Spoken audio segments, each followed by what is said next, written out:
মাস আগে তিনি আল্লাহ নবীর প্রতি ঈমান আনেন এবং ইসলাম ধর্মে দীক্ষিত হন। সেদিন খালিদ যখন একজন সাধারণ সেনা হিসেবে যুদ্ধের উদ্দেশ্যে রওনা হয়েছিলেন, কেউ জানত না ইসলামের ছায়াতলে নিজের এই প্রথম যুদ্ধেই কাণ্ডারী হিসেবে আবির্ভূত হবেন এই অকুতোভয় বীর যোদ্ধা।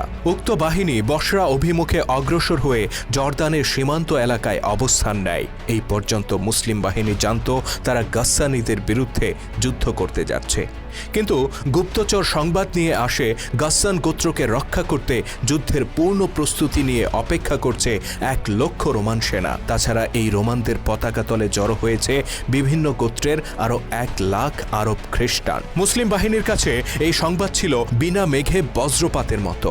মাত্র 3,000 যোদ্ধা নিয়ে 2,00,000 শত্রুর মুখোমুখি হওয়া কতটা বাস্তবসম্মত হবে তা নিয়ে উদ্বিগ্ন হয়ে পড়েন তারা।